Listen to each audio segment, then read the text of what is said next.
Welcome back to the farm. Today I'm doing after commentary, but today's high is 89 degrees, so it's very pleasant to be out and let me get caught up. As you can see, this Blackberry bush is needing to be rehomed. Because the pot's taller than the garden bed, I am digging a hole, which normally I wouldn't dig a hole, but just because of necessity, I have to. It also allows me to see what's going on underneath. See if the soil's a little better or a little worse. And you can see it's not exactly the greatest soil. It's your standard clay soil, native to Oklahoma. It did rain last night, so I expect the farther down, the more stickier it will get. And you will see several examples of that. What I will be doing is picking up the pot, sizing up the hole, making sure I have the right diameter, and the desired depth of the plant. Now I'm not going to plant the plant all the way down to the root, to the ground, because fruit trees like acidic conditions with this clay. I think it's like a pH of a 6. It may be even lower than that. I think it's actually lower than that. I don't remember off the top of the head. But I'm going to not plant this all the way down, but the new crown line, which is where the stem of the plant meets the soil, is going to be at the top of this garden bed. So this is what we call a raised bed. And you see why I'm wanting to raise it up. Because imagine trying to grow, you being a plant, you're trying to grow into that. You see how clumpy it is, how constricted it is.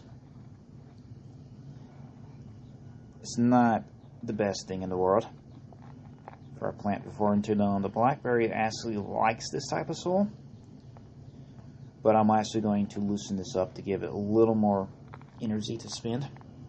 Because you think of it this way, if I just throw that plant in there right now, that plant's going to have to spend all that energy readjusting to its new environment. In this case, with me doing some extra work up front, that plant's going to have an easier time growing. So again, that's just all I'm going to be doing for the next several minutes, is making sure I have the right depth of the hole. But it also allows you to see, like that right there, what type of soil I'm dealing with.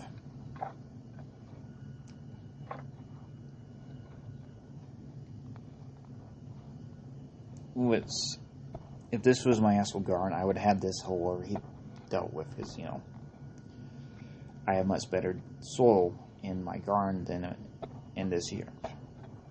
Or, excuse me, in this yard. So I'm still not quite done. I believe I'm about a quarter of the way done, maybe a little more.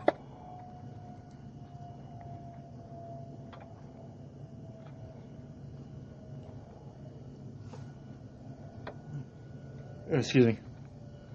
I'm actually sitting on top of an AC vent, and that always makes me a little sleepy. Especially when it's blowing cool air on you. And again, I cannot stress how bad the soil out here. If you're in Missouri, you get red clay. I forget what's down in Texas. It's been forever since I've been down in Texas.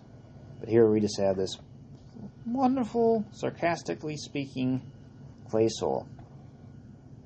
You see, the deeper I go, the harder the digging becomes.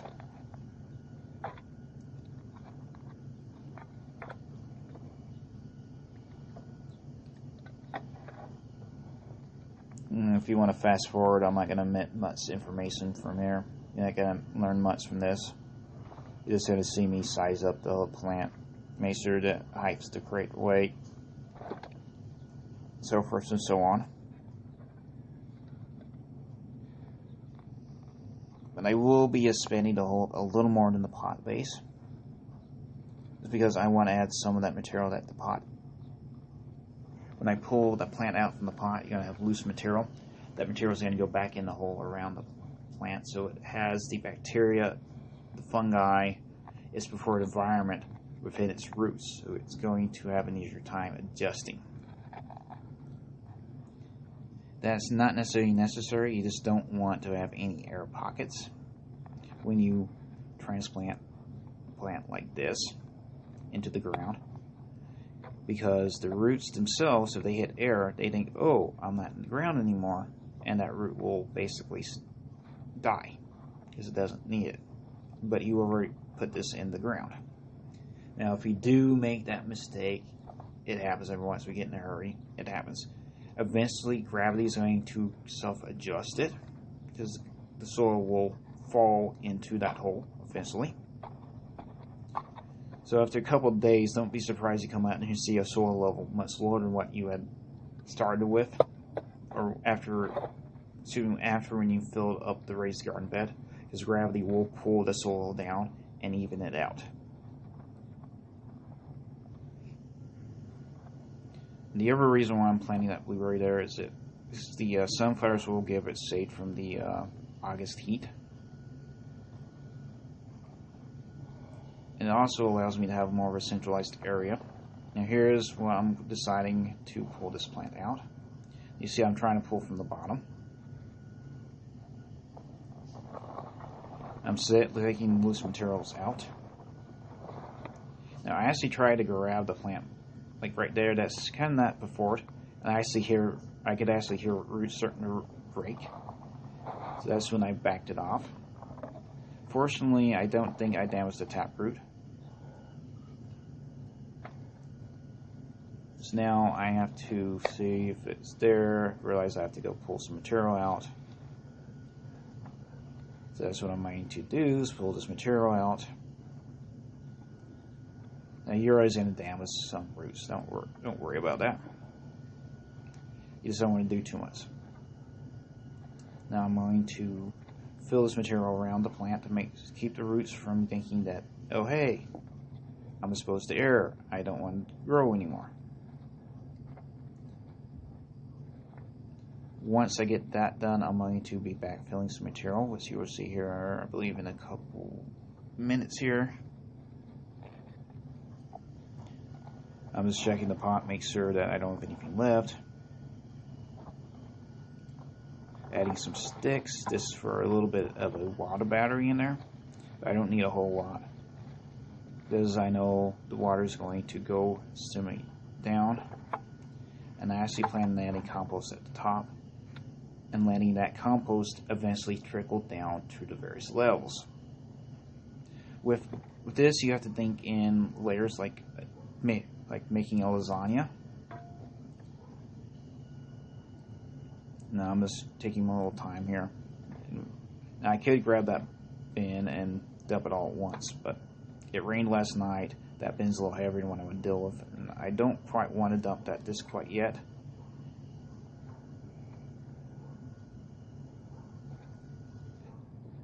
The reason why I'm not adding organic material like most people would right about now is because I don't think it's needed. And this is coming out of a previous garden bed I had. Now, to be precisely, if you see that big bag that's flopped over, that's what this material is coming out of. So it's had some time to adjust. Plus, fruit trees like acidic conditions, and this clay is pretty acidic. So I'm just going to add this in. Level it out a little more all around the plant. Then here's what I'm going to decide. I'm going to get ready to dump the material out here in a bit.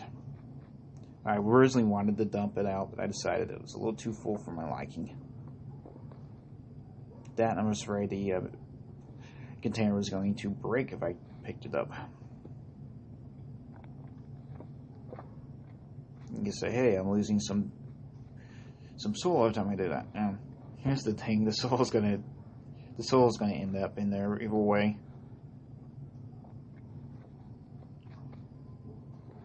Now here we go. And that was a 15-gallon container.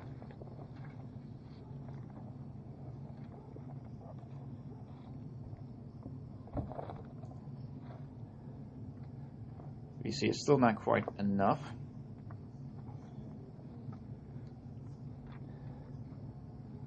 And so what I am going to be doing is pulling some material from another spot.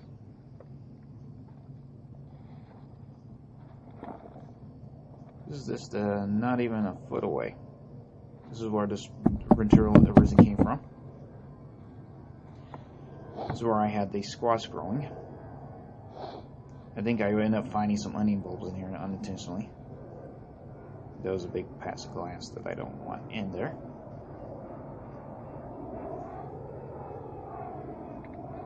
And there's more leveling out. And once I get done with this, there was an onion bulb that got away from me. Is I will add some worm composting. I mean vermicompost or worm castings. You don't need add a whole lot of that. And then some compost as a mulch. As another onion bulb.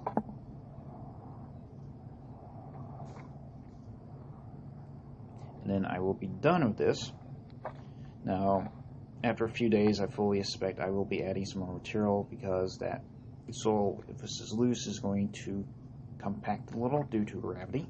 There's nothing wrong with that. That's part of the reason why I always raise my plants up in raised beds. Because I can get more material for that plant to grow into, meaning more nutrients available, bigger growth, more food for me. Let's make sure that piece of grass wasn't in there.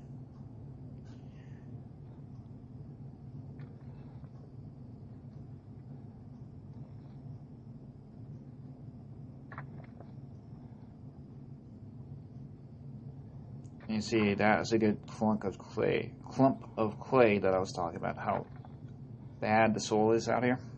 I cannot stress that enough. But in this case, that soil will eventually get amended, so I'm not stressing about that. That's the reason why you don't see me adding a bunch of compost right now. Now, if this was a regular raised bed, I wouldn't even be doing any digging. I just dump the material in there and walk away. Fortunately, since the plant needed to have a hole dug, I had to spend a little more time on this. This is why I'm adding a lot more clay into this than I normally would.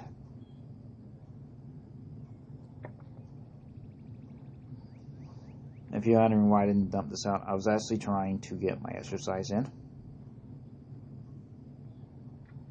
I think there's another onion bulb floating around here somewhere.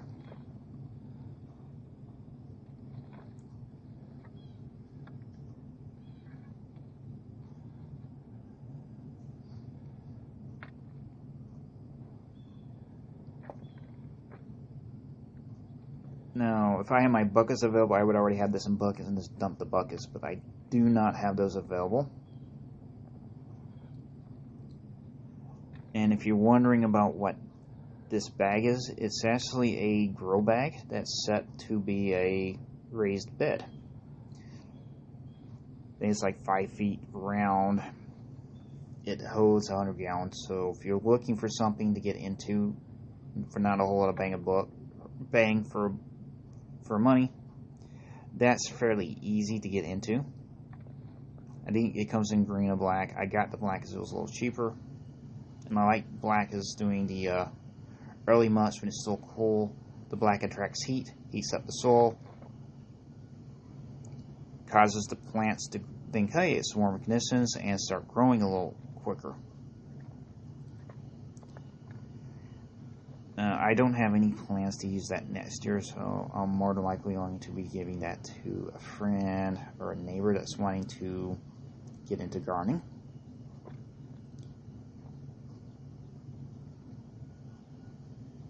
Now, once this gets light enough, I'm going to just dump the remaining out. As you see, it's not quite to the point where I'm wanting to pick it up.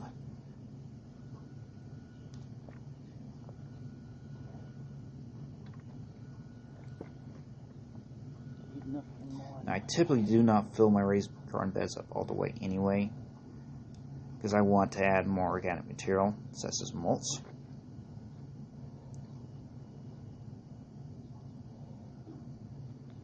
It's not quite at the point where I'm wanting to pick this straight up.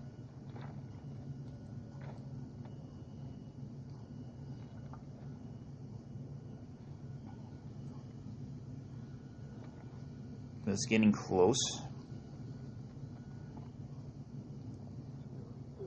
Here we go. Getting a little more ready to dump the, as I said, I'm getting to the point where, it's about the point where I can just dump the remaining material into that corner.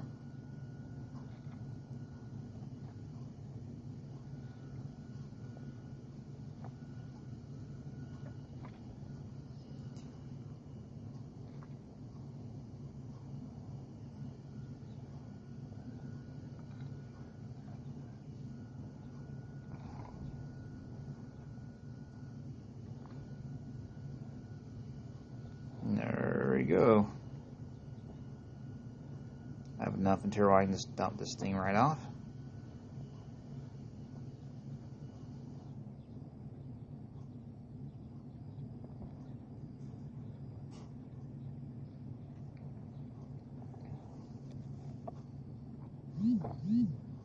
And I'm going to just leave that there to let it air out.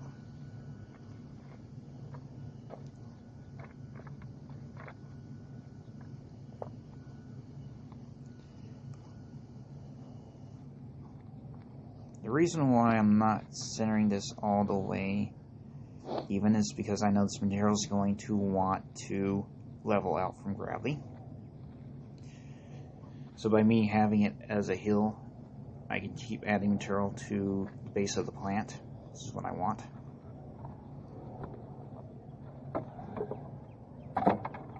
Now, I don't need that stuff anymore, so I'm going to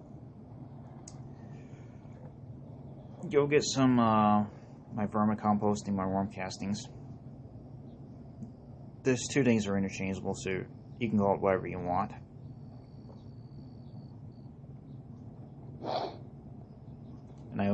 And I will actually go get some compost. First, I'm getting the worm castings. This is a technique I will show you.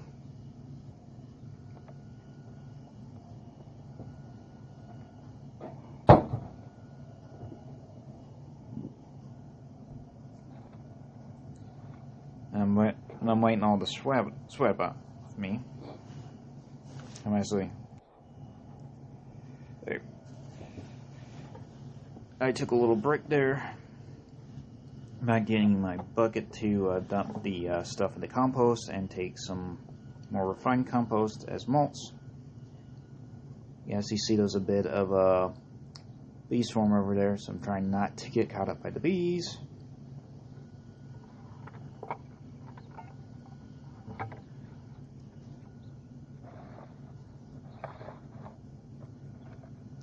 Now I'm just getting my compost out of here. Most of the time you have a little flat rolly cart that you can park underneath this and just empty that right into there.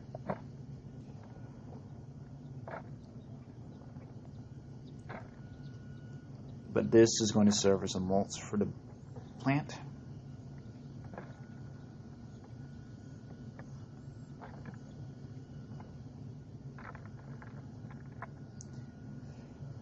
General about compost, the more it looks like less this material that goes in, the better it is.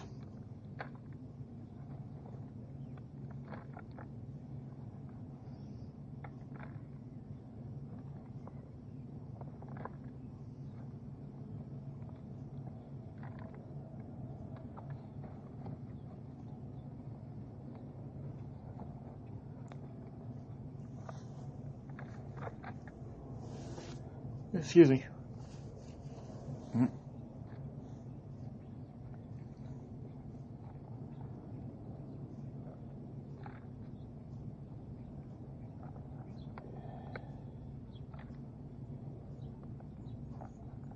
I'm almost done with the compost here. So I'm going to get a few more handfuls.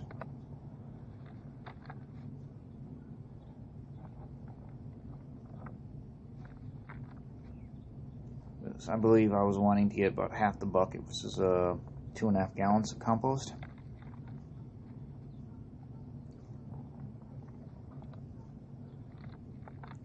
So I'm not quite done this quite yet. I'm still trying to devise a faster way of getting stuff out of there without making a mess.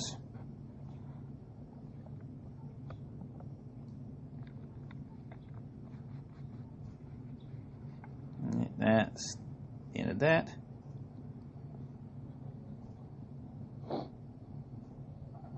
I'm actually going wide to avoid certain bees. You can see the cat's enjoying the day over there.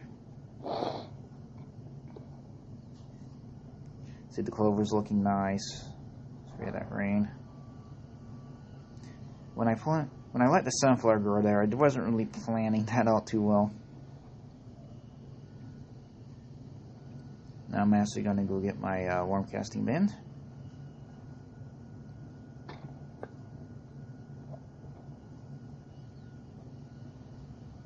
This is actually down here.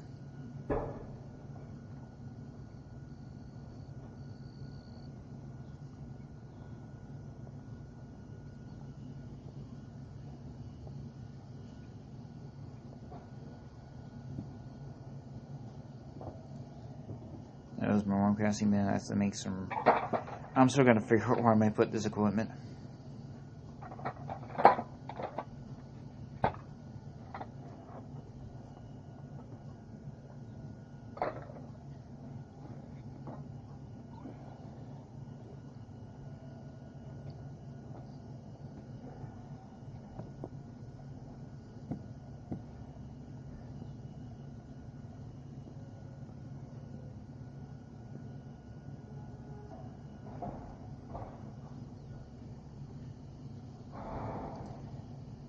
I'm actually going to use the worm castings as a natural grade fertilizer for the plant.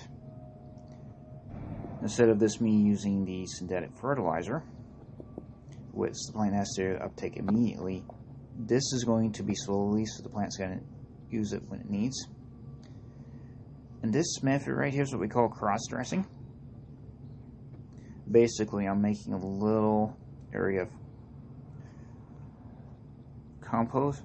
Assuming what this is as again it says, cross-dressing. It's me making a ring of fertilizer material that can be used as a fertilizer away from the base of the plant, but close enough where the roots will have an easier time accessing it.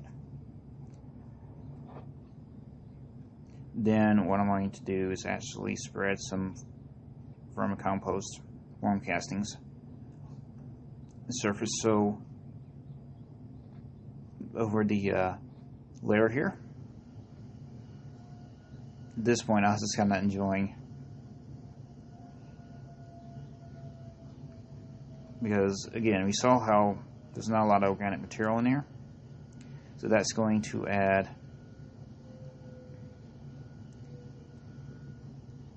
a layer of material, organic material, that the water will pull down into the forward layers that's underneath. Then once I get done with this, I will add the bucket of compost as a mulch material, and again I'm just mulching the base of the plant, so that's going to help regulate the temperature. Now it's not enough here, so normally if I had enough compost I would fill that to the very top, but I just don't. So what I'm going to do is just throw compost just basically around mainly around the plant.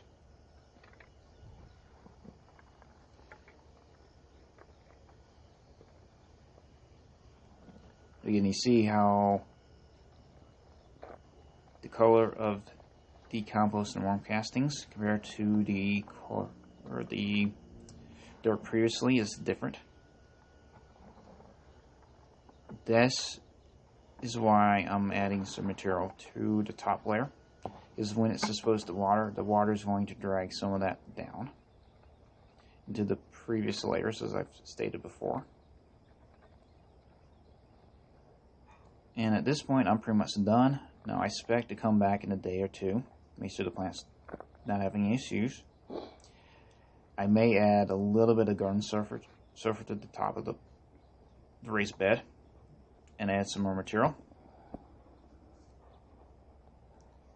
Now I'm just going to put away my stuff for the nesting. Actually, now I decided I'm going to add some worm castings to this elderberry, because that came from the same raised bed as well. And that worm castings actually has some built-in pest control, especially against the aphids and whiteflies. Now I'm pretty much at this point done. I need to add some worm castings to the grapes there.